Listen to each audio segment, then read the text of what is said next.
ငင်းချင်းမိတ်ဆွေများအားလုံးပဲမင်္ဂလာပါကျွန်တော်မနက်ဖြန်16ရက်12လ2025ပေါ့နော်မနက်ပိုင်းအတွက်ကျွန်တော်ကဏ္ဍလေးတွေတစ်ချက်မျှဝေပြီးမှာဖြစ်ပါတယ်ဒီညနေတော့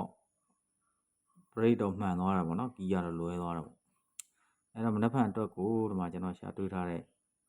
မူလေးတွေတစ်ချက်ပြပြီပေါ့နော်အဲ့တော့ဒီမှာနှလုံးပေါင်းချင်း68ဆိုတော့ကျွန်တော်4ဆိုတော့4 9နှစ်ကျွန်တော်နှစ်ထိပ်စီးဆိုပြီးကြာသွားတယ်သူလူပညာမှာ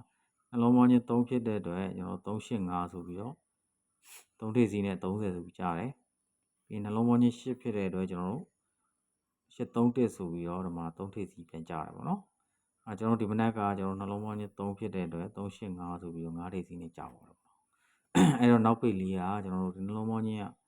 9ဖြစ်တဲ့အတွက်ကျွန်တော်တို့4ဆိုပြီးတော့ပါဝါရိုက်သွားတယ်ပေါ့နော်ဒီမှာနှလုံးပေါင်းချင်းခွန်ဖြစ်တဲ့အတွက်ခွန်ဆိုပြီးတော့တဲရိုက်တယ်ပေါ့နော်အဲ့တော့နှလုံးပေါင်းချင်း3ဖြစ်တဲ့အတွက်5ဆိုပြီးတော့သူနှစ်ခက်ရိုက်သွားတယ်ပေါ့နော်ဒီမှာနှလုံးပေါင်းချင်း4ဖြစ်တဲ့အတွက်ဒီမနက်သူနှစ်ခက်2ဆိုပြီးတော့ပြန်ရိုက်သွားတာပေါ့နော်အဲ့တော့မနက်ဖြန်ကိုကျွန်တော်တို့ခွန်ဖြစ်တဲ့အတွက်ကျွန်တော်တို့ဒီမှာ3ညရှိနေတဲ့အတွက်ခွန်ဆိုရင်ကျွန်တော်တို့ခွန်နောက်ပိတ်ရမယ်ပေါ့နော်3ညနဲ့ဆိုတော့ကျွန်တော်တို့သူ့ရဲ့ power 2ဆိုရင်2ခုနှစ်ခက်3ညဆိုရင်လည်းကျွန်တော်3ညပေါ့နော်ဒီကောင်ကအပိတ်ပေါ့အဲ့တော့ကျွန်တော်တို့ဘာရမလဲဆိုရင်sorry မနက်ဖက်မနက်တော့ဒီမှာနှလုံးပေါင်းချင်း6ကြတဲ့အတွက်ကျွန်တော်တို့က619ဆိုတာထိပ်စီးပေါ့နော်619ထိပ်နေကျွန်တော်တို့619ထိပ်နေကျွန်တော်တို့ခွန်2 3ညအပိတ်ပေါ့နော်โอเคဆိုတော့ဒါမနက်ဖက်မနက်တော့ကိုပေါ့နော်အဲ့တော့ထိပ်စီးကsorry break ကကျွန်တော်တို့ဒီကနေပြီးတော့စပြပြီเนาะဒီမှာ8ကြတဲ့အတွက်ကျွန်တော်တို့ဒီမှာ3လုံးပေါင်းချင်း8ဆိုပြီးပြန်ရိုက်တယ်ပေါ့နော်ဒီမှာကျွန်တော်2ကြတဲ့အတွက်2ထိပ်စီးကြတဲ့အတွက်ဒီ3လုံးပေါင်းချင်းက4ဆိုပြီးသူ့ရဲ့နှစ်ခက်ပြန်ရိုက်တယ်ဒီမှာ3ကြတဲ့အတွက်သူ့ရဲ့ power 3လုံးပေါင်းချင်း8ဆိုပြီးရိုက်တယ်ပေါ့နော်ဒီမှာ3ကြတဲ့အတွက်မနက်ဖြန်ကိုကျွန်တော်တို့က3ဆိုရင်ဘာ break ထည့်ရမလဲဆိုတော့3ကြတဲ့အတွက်ဆိုရင်ကျွန်တော်တို့1 break ထည့်မယ်ပေါ့နော်ပြီးရင်3ရဲ့နှစ်ခက်5 break ဆိုရင်ကျွန်တော်တို့က3 break ထည့်ရမယ်ပြီးရင်3 power 8ဆိုရင်ကျွန်တော်6 break ထည့်ရမယ်ပေါ့နော်ဒါတော့136 break เนาะ136 break ကိုကျွန်တော်တို့61ကိုထိန်းနေခွန်2 3ညကိုကျွန်တော်တို့တစ်ချက်တွဲကြည့်လိုက်မယ်ပေါ့နော်အဲ့တော့ဘာထွက်မလဲဆိုတော့6ခွန်6 2 6 3ည1ခွန်1 2 1 3ည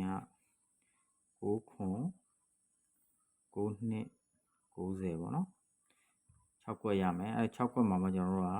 break ကကျွန်တော်136 break နဲ့ကိုက်လိုက်ရင်ကျွန်တော်တို့ဘယ်နှကွက်ရမလဲဆိုတော့60ရှိမယ်6ခွန်3 break ရှိမယ်1 2 3 break ရှိမယ်ပြီးရင်10 1 break ရှိမယ်ပြီးရင်9ခွန်ရှိမယ်9 2 1 break ရှိမယ်ပေါ့နော်โอเคဆိုတော့အဲ့ဒီမှာကျွန်တော်နောက် break တစ်ခုလေးကျွန်တော်ပြချင်နော်ဒီမှာနှလုံးပေါင်းချင်းကျွန်တော်တို့က8ဖြစ်တဲ့အတွက်သူ့တပင်းကြောင်းမှာ8 3 1 break ဆိုပြီး3 break ပြန်ရိုက်တယ်ပေါ့နော်ပြီးရင်ဒီမှာနှလုံးပေါင်းချင်း4ကြတဲ့အတွက်4 9 2 break ဆိုပြီး3 1ဆိုပြီး4 break ရိုက်တယ်ဒီမှာနှလုံးပေါင်းချင်းခွန်ဖြစ်တဲ့အတွက်ကျွန်တော်ခွန်3ည2ဆိုခွန် break ဒီမနေ့5နှစ်ထွက်သွားတယ်ပေါ့နော်အဲ့တော့မနေ့ဖက်မနေ့တော့ကိုကျွန်တော်4 1ဆိုတော့ကျွန်တော်9 3ည3 break ရှိတယ်ပေါ့နော်အဲ့တော့ဒီမှာသွားကြိုက်တာကျွန်တော်3 break 3 break သွားကြိုက်တယ်ပေါ့နော်ကြိုက်တဲ့အတွက်ဒီမှာဆိုရင်ကျွန်တော်ဘာအားကောင်းလဲဆိုကျွန်တော်6ခွန်ရယ်1နှစ်ညီကိုပေါ့နော်နှစ်ကွက်အားပိုကောင်းတာပေါ့နော်အဲ့တော့ဒါမနက်ဖန်မနေ့အတွက်ကိုကျွန်တော်ရတာလေးပေါ့နော်ဒီလိုအဆင်ပြေမယ်ဆိုတော့ like ဆော့ကြည့်ပါဗျာဟိုအားလုံးပဲဆိုရင်တော့ပြန်ကောင်းကြပါသေးဗျာနော်